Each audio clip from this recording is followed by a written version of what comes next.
We're bringing it back. That city knows how to win.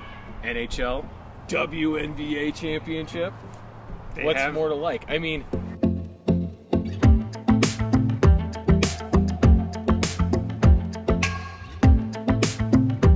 all right.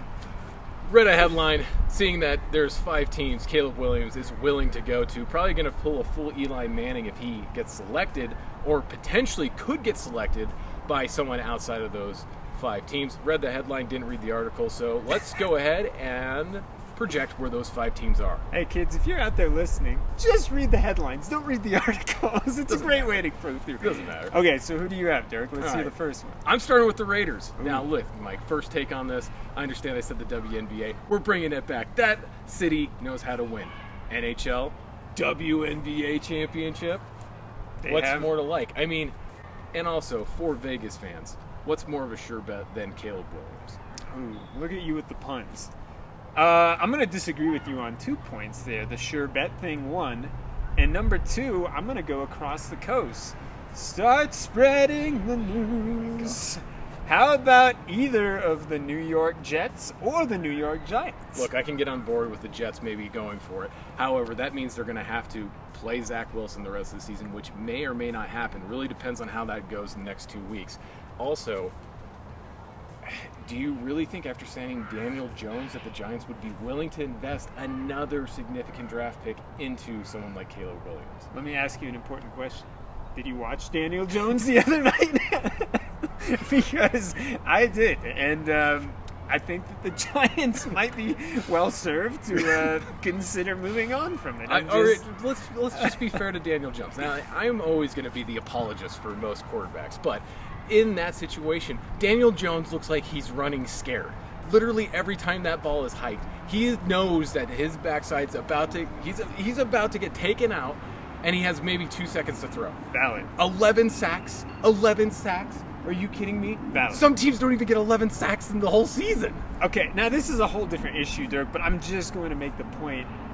The Giants were willing to pay Daniel Jones all this money, and they wouldn't even give Saquon Barkley like $14 million. They're That's like, because, no, running backs like dime a dozen. Look at what's going on with Bijan right now, right? First round, put him in. He's already making moves. He's like a generational talent, like Saquon. Yeah, right. But then look at what happens to folks like Nick Chubb. Nick Chubb, one of my favorite players in the NFL. But, I mean, look, running backs, they get hurt so often. Are you really going to waste significant capital on that position? How about the flip side of the coin? And then we'll get back to Caleb Williams. The flip side of this coin, though, how bad did the Giants look without Saquon Barkley? They were a playoff team last year. They were a playoff which is team. wild. That just tells you the talent level of Barkley. Yes. Look, that offensive line's atrocious. Okay. Yes. And look, I could never do it. Look at me. Look at this. Do you think this could be an NFL lineman? No. I don't even know what it takes.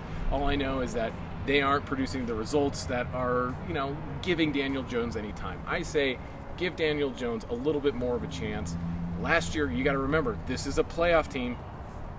I mean, there's something missing here. I don't know if it's necessarily coaching, but I don't think it's all around Daniel Jones. He's doing the right thing post-game and saying, hey, it's all on me. That's what you want your quarterback to do, not necessarily to Justin Fields throwing shade at your coach. However, I'm not sure that they're going to invest the capital into that position again. So we have 3 selected so far. Raiders, the 2 New York teams potentially. Who's your 4th? Okay, before we do those final 2, and I'll offer them up. I'll offer up one of them and I'll give you one because I offered 2 on the last one. But I'm just going to throw this out there. I'm not 100% sure. Everyone will say, oh, Caleb Williams is going to be like Patrick Mahomes in the NFL. You've got to remember that Patrick Mahomes was picked by a 12-4 team that had been to 5 winning seasons consecutively, and then he had a year to sit for a team that was a playoff team. Caleb Williams, if he's picked number 1 overall, is going to be joining a dumpster fire, and it's an uphill climb. In the past 50 years, there have been 2 quarterbacks who have been picked. Past 45 years, Terry Bradshaw's the 3rd. That gets into the 50th year range. You had to bring up Terry. 2 quarterbacks have been picked number 1 overall who have won a Super Bowl for the team who picked them. Peyton Manning and Troy Aikman. It doesn't happen very often that a quarterback goes number 1. The Andrew Luck situation is the more likely outcome no matter who gets Caleb Williams. Give it time, though. If Andrew Luck would have stayed past his 30 years of age, right, Andrew Luck would have won a Super Bowl. So I'm calling it right now. The dude was special. I mean, coming out of Stanford, do you remember those highlights of him just decking people? I do. I mean, you never saw a tougher quarterback that came out of college. Getting back to Caleb Williams, though, who's your number 14? Okay. This is an excellent question. I'm going to go down to the AFC South and throw the Tampa Bay Buccaneers into the mix. Okay. You've got a team that recently won the Super Bowl, but I don't think you or I feel like Baker Mayfield is a really legitimate option as your long-term starting quarterback. I honestly feel like Tampa Bay is a possible destination where he would want to go, an organization that has a recent winning culture. Okay, look, question mark on that is they're 3-1 as of the time that we're shooting this. So they're going to have to lose some games. Baker Mayfield needs to return to his Cleveland Browns form for that to come to fruition. Sure. Number 5 team that we're going to put out there, I'm going to go with the Tennessee Titans. Look, everybody in that division, as of the time that we're filming this, is 2-2. It's probably going to be the most interesting division to cover in the NFL. However, I think Tannehill is beyond, saving at this point. And I think Tennessee is going to be looking to either move on from Vrabel or move on from the quarterback situation. You're going to see some changes in that franchise in the next year.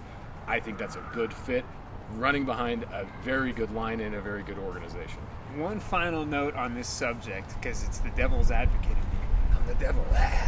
But, let me throw this out there for you, Dirk. I'm still not 100% sold that Caleb Williams is surefire gold. And the example that I will give, going a couple years back, is the previous USC quarterback who was highly touted, Sam Darnold, who looked like a Grecian god playing quarterback at USC. That final Rose Bowl he played in was throwing nuclear missiles across the field for touchdowns. The arm talent, the field, general, everything. He had it all. But he got into a bad situation in New York and never properly developed. It's important who drafts you.